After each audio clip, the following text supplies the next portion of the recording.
Assalamualaikum warahmatullahi wabarakatuh. Terima kasih teman-teman. Pagi hari ini kita berdiskusi dengan Mas Muhammad Hussein dari aktivis Gaza. Selamat pagi Mas Hussein. Selamat siang, selamat pagi, ya, Bang Ma'ruf. Mas Hussein, kita ingin berbincang tentang rumah sakit Indonesia yang ada di Gaza. Ini kan suatu pencapaian yang luar biasa. Semenjak kurang lebih 5 tahun bukan pasca ya, 5 tahun setelah blokade, ya kira-kira 17 tahun usianya sudah diblokade darat, laut, dan udara. Apa makna rumah sakit Indonesia di Gaza bagi Anda? Terutama untuk penguatan bantuan bangsa Indonesia terhadap kemerdekaan Palestina. Ya, itu sebuah pencapaian yang sangat luar biasa, tidak hanya bagi Indonesia, tapi bagi dunia. Karena eh, ada banyak rumah sakit yang ada di Gaza itu, tapi yang benar-benar dibangun oleh negara asing, gitu ya, dan dengan kapasitas dan kualitas yang luar biasa itu hanya Indonesia ini. Di Gaza ada rumah sakit Jordan, itu dibangun oleh pemerintah. Tapi kecil rumah sakitnya, nggak sebesar Gaza. Ya. Ada rumah sakit Qatar misalnya kan, rumah sakit Qatar juga oke lah, megah bangunannya, tapi tetap tidak sefungsional rumah sakit Indonesia. Ada rumah sakit apa lagi misalnya? Nggak ada sih, cuma ada itu, ada rumah sakit Eropa itu pun namanya doang Eropa. Hmm. Jadi bagi Anda Ada rumah, rumah sakit Eropa. ya Mas Jadi Hussein, rumah sakit ini ya, ini jelas sebuah kebanggaan, dan ini yang menjadi selalu menguatkan saya ketika saya bicara di depan masyarakat Palestina misalnya kan. Saya sering diminta ngisi di berbagai masjid, di berbagai forum, di kampus. Ketika saya mengatakan bahwa Indonesia ini komitmen, dan kami tidak akan pernah tinggalkan kalian, kami akan terus bersama kalian selama kalian ini terjajah dan perjuangan kemerdekaan. Ketika saya menyampaikan secara moral, dan mereka bisa melihat buktinya secara material gitu ya. Adanya rumah sakit Indonesia ini yang menguatkan perjuangan saya di sana gitu ya. Bahwa bukti kami tidak hanya kata-kata, tapi kami sudah membangun sebuah rumah sakit yang itu diakui oleh masyarakat Palestina sebagai rumah sakit terbaik ya, baik di Gaza.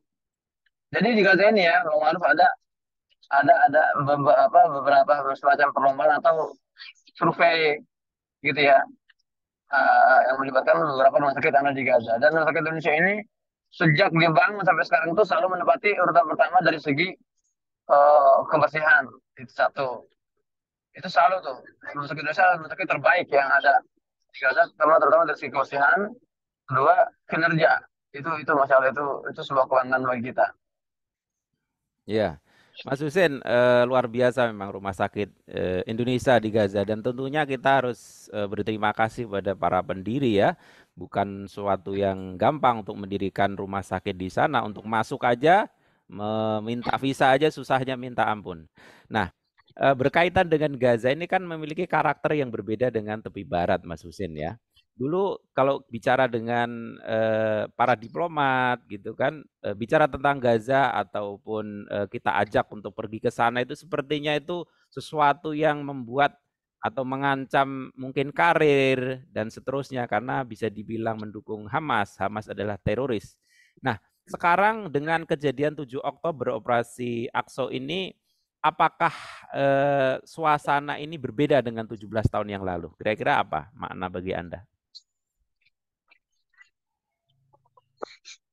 Ya, jadi seperti yang saya jelaskan di awal, operasi Taufan Al-Aqsa 7 Oktober ini telah menyingkap tabir kebohongan Zionis dan mengungkap kebengisan mereka, dan masyarakat dunia tidak bisa membendung rasa terima kasih mereka untuk Hamas. Itu harus diakui.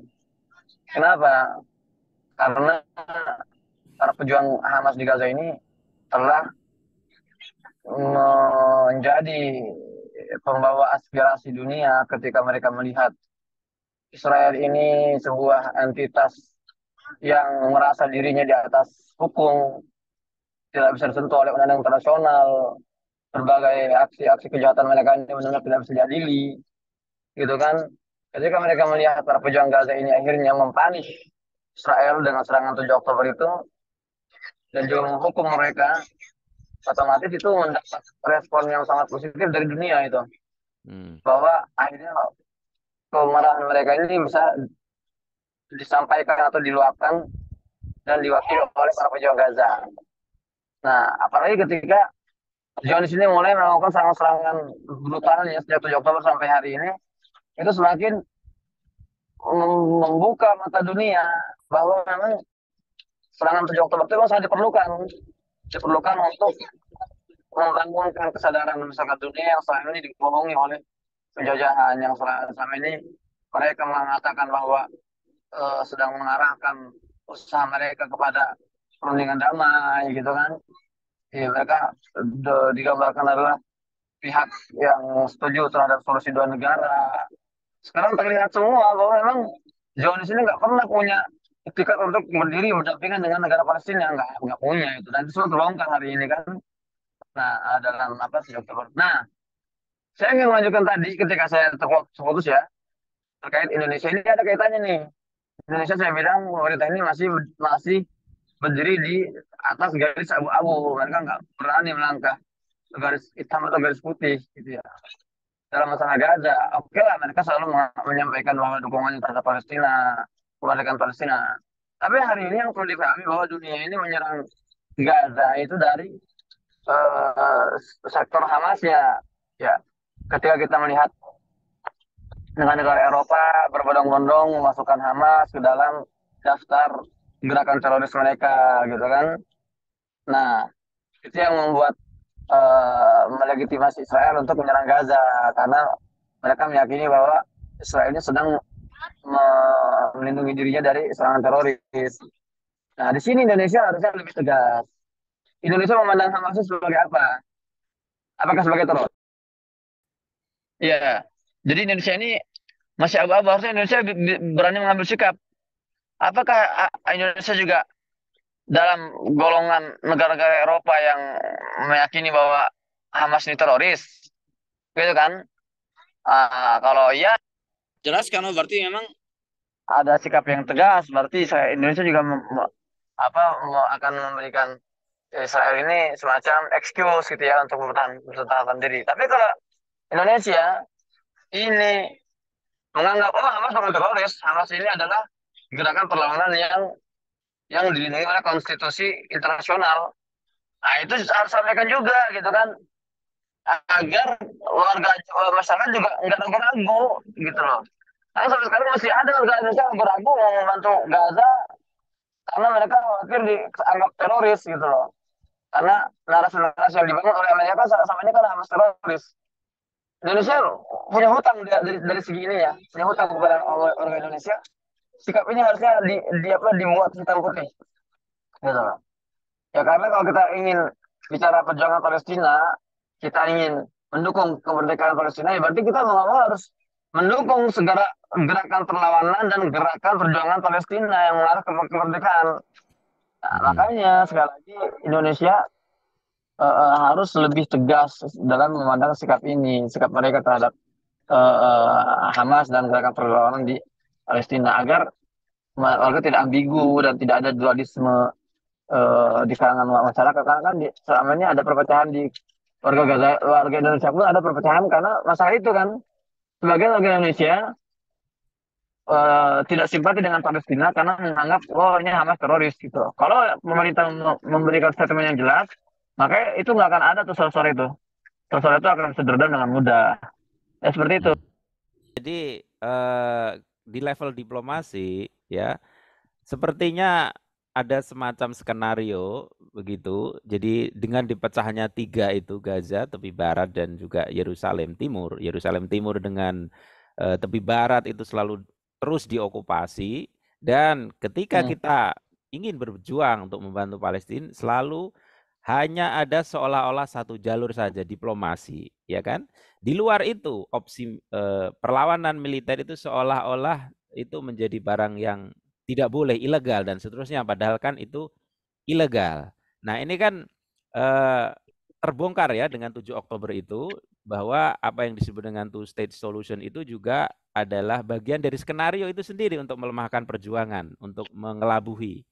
Sehingga apa yang terjadi di Gaza itu harus dengan cara seperti itu dunia akan terbuka, kira-kira gitulah. Nah, melihat seperti itu ya, nasib bangsa Palestina tentunya ditentukan bangsa Palestina sendiri. Tetapi setelah 70 tahun ditipu ya dengan berbagai macam perjanjian, kira-kira menurut Anda apakah kita masih percaya dengan Amerika, Israel dan juga Uni Eropa? Ya, jadi Ya. gini, Hmm. tadi kan disebutkan bahwa memang opsi yang selama ini dipegang oleh para Indonesia terutama ya orang Indonesia itu dari sisi diplomasi itu adalah two state solution gitu ya, dua solusi dua negara gitu kan. Yang padahal kalau kita melihat Israel ini sangat tidak mau, Israel sendiri kita sangat tidak setuju dengan two state solution. Nah, saya akan bicara terus terang di sini. Saya pun awalnya memang alergi mendengar kata two state solution itu. Tapi setelah saya memasuki lebih dalam, ya cara berpolitikan warga Palestina baik itu Fatah maupun Hamas, tapi memang hari ini itu adalah jalan untuk menuju pembebasan seluruh keseluruhan. 2022 saya pulang ke Indonesia,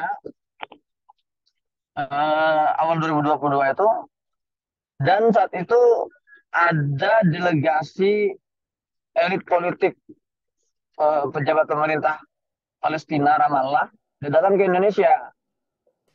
Di antaranya adalah Muhammad Shtayyeh, itu Perdana Menteri Palestina dari gerakan Fatah itu ya, Muhammad Shtayyeh dari Ramallah. Itu sebuah kesempatan yang tidak bisa saya dapatkan ketika saya di Gaza. Saya di Gaza nggak bisa ke tepi barat, nggak bisa bertemu dengan mereka. Nah, saat itu di Jakarta mereka mengadakan semacam press conference, pertemuan dengan para wartawan, dan saya hadir. Itu saya manfaatkan untuk menyampaikan pertanyaan yang selama ini saya pendam-pendam gitu. Saya tanya kepada Muhammad Shtayyeh ini, Perdana Menteri Palestina, saya bilang, apa ya? Selama ini Anda ini kan mengembangkan two state solution, solusi dua negara. Yang mau saya tanyakan adalah, apakah bagi Anda this solution is final solution or temporary solution? Itu saya tanyakan. Bagi Anda, two state solution ini apakah ini solusi final atau solusi sementara? Dan jawaban dia sebetulnya sesuai ekspektasi saya. Dia bilang, oh ini solusi sementara. Dia bilang, kami sih pengennya ya Palestina merdeka secara utuh. From the river to the sea. Palestina will be free gitu kan. Selalu yang Hmm. jadikan program. Nah, dari situ saya bisa melihat, oh kalau gini ya kita nggak masalah gitu kan.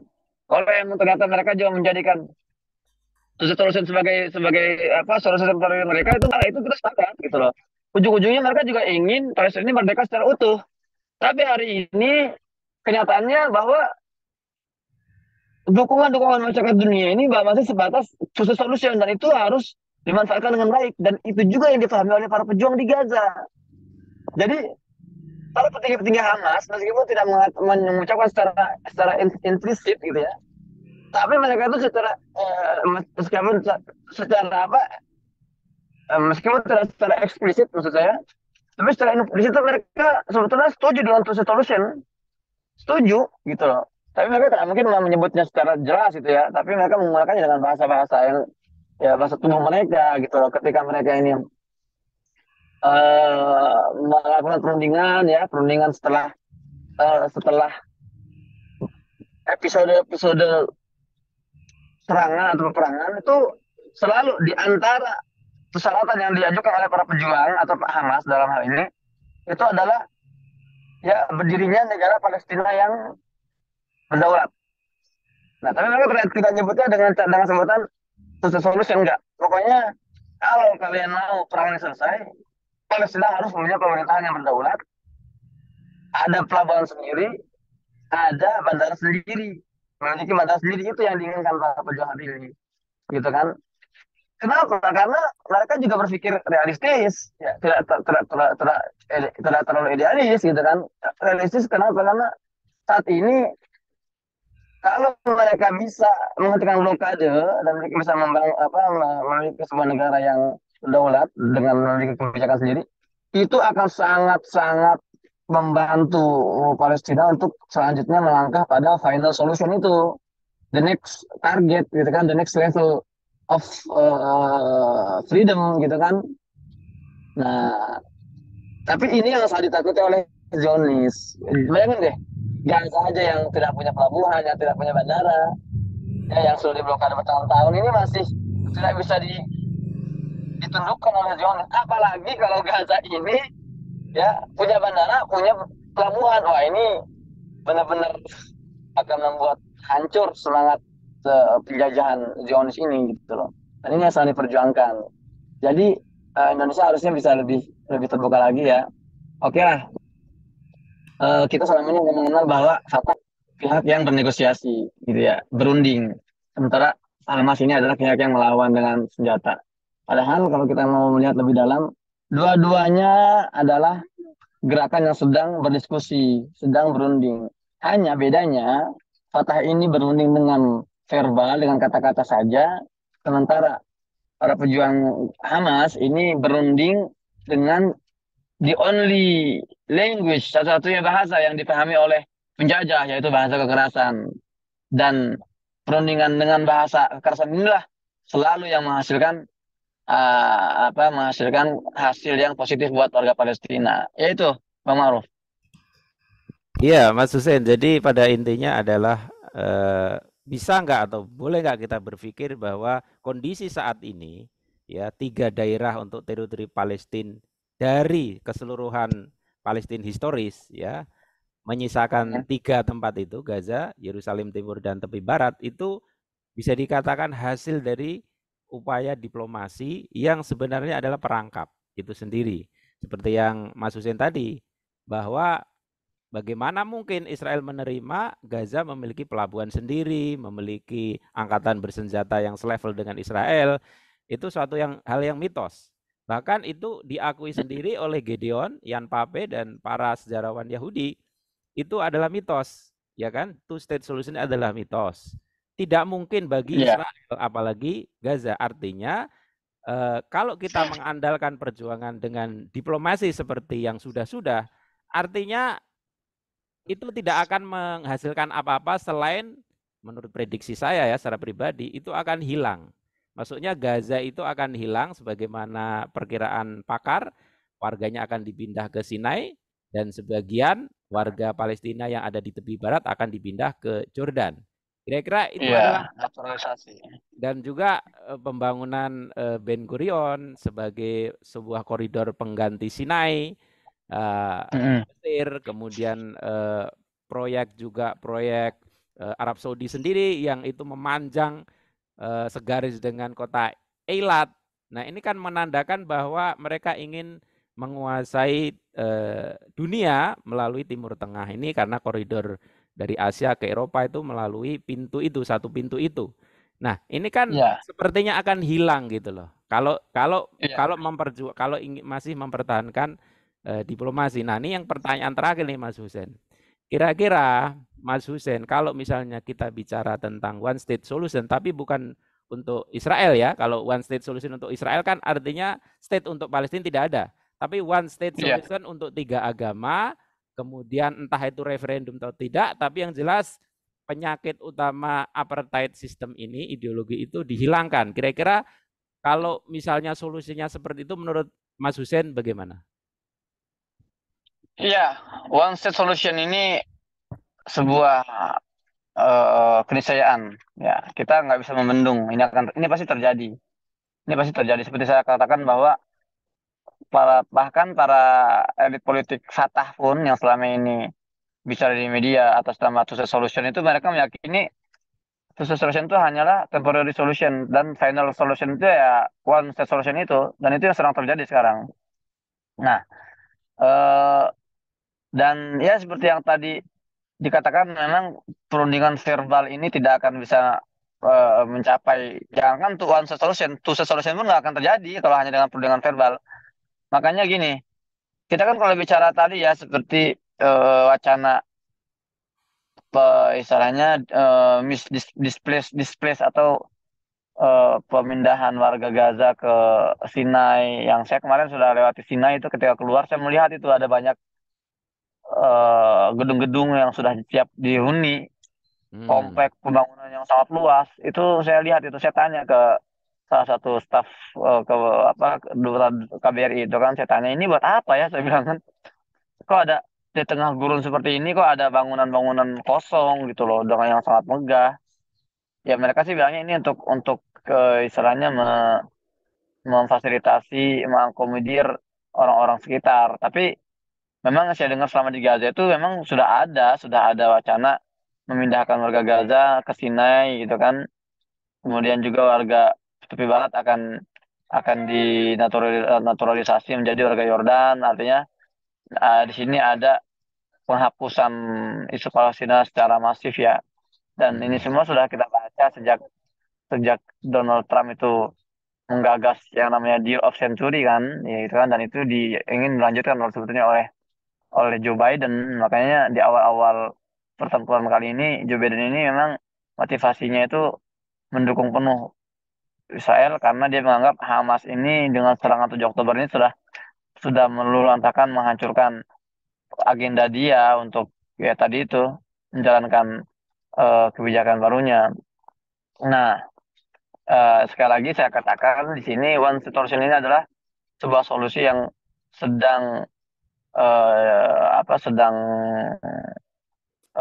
berjalan, ya Hmm. artinya wacana ini sedang sedang sedang terbangun, anak-anak tangganya sedang terbangun tanpa bisa dibendung oleh oleh Israel. Dan kalau tadi saya katakan bahwa para pejuang Gaza dengan serangan 7 Oktober ini sedang mengaktifasi satu dari tiga tahapan kehancuran Zionis, ya itulah tahapan ketiga, mau nggak mau itulah one state solution. Saya meskipun sebagai seorang jurnalis yang harus netral terlepas dari konteks-konteks keagamaan, ya saya nggak bisa. Kalau saya sebagai seorang jurnalis Muslim, karena saya juga kan kuliahnya ya kuliah komunikasi penyiaran Islam, ya, saya harus menyertakan analisa-analisa saya, bacaan-bacaan saya dengan narasi-narasi yang saya yakini. Makanya saya selalu katakan juga, jangan membaca Gaza dengan logika, nggak akan sampai. Gaza Palestina ini adalah sebuah isu suci bagi umat Islam karena sejarah awal sampai akhirnya itu sudah tertulis dalam Al-Quran. Nah, kalau saya boleh lanjutkan sedikit, tadi kan tahapan pertama adalah liyasu wujuhakum Al-Isra 7. Allah sudah membuka tuh. Hari ini adalah sudah aktif hari ini. Tahapan di mana Allah sedang membongkar keburukan-keburukan Yahudi melalui serangan-serangan para pejuang, membongkar wajah-wajah mereka dari segala sisi yang sudah saya jelaskan. Kedua, tahapan selanjutnya adalah waliyadkhulul masjidah kama dakhalu awwal marrah. Akan ada gerakan masuk Masjidil Aqsa sangat masif. Setelah ini selesai, mungkin Palestina akan memiliki negara dulu, meskipun masih sebatas two state solution. Tapi setelah itu akan ada gerakan di mana umat Islam bisa masuk ke Masjidil Aqsa secara masif, ya seperti sebagaimana mereka masuk ke Al-Aqsa di masa sebelumnya. Dan tahapan ketiga adalah wali tabbiru ma'alau tatbiro. Akan ada pembinasaan total orang-orang Zionis ini, akan dibinasakan secara habis ya dari muka bumi dari Palestina. Dan saat itulah akan muncul yang namanya one state solution, yaitu Palestina sebagai satu negara utuh ya, dan kedamaian, keharmonian tiga agama yang pernah tercapai di Palestina itu akan kembali insya Allah taala. Seperti itu bacaan saya. Baik, Mas Hussein. Jadi sebelum saya tutup, mungkin ada dua poin yang penting di sini bahwa puncak dari kejahatan Israel dan konspirasinya itu semakin kentara ya, dan 7 Oktober adalah pembuka dari tabir kebohongan itu semua. Dan dengan kepercayaan agama artinya itu masih ada harapan bahwa Palestina itu akan merdeka dan one state solution itu akan terjadi dengan di luar nalar manusia, manusia sudah berusaha. Dan yang kedua bahwa kita lebih condong mengandalkan gerakan grassroots karena sudah 75 tahun gerakan para diplomat dan seterusnya orang-orang hebat yang berkuasa di seluruh dunia tidak mampu memerdekakan Palestina, kira-kira seperti itu. Dan melihat kondisi Afrika Selatan juga bisa didismantling, dihilangkan sistem apartheid itu, dan mudah-mudahan Palestina juga, Israel juga bisa dihilangkan ideologi yang rasis yaitu apartheid sistem itu. Terima kasih Mas Hussein, kita bisa berjumpa lagi dalam kesempatan yang lain. Terima kasih. Sama-sama Mas Aruf. Ya, semoga Selamat bermanfaat ya. beraktivitas. Assalamualaikum. Yo, Waalaikumsalam warahmatullahi wabarakatuh.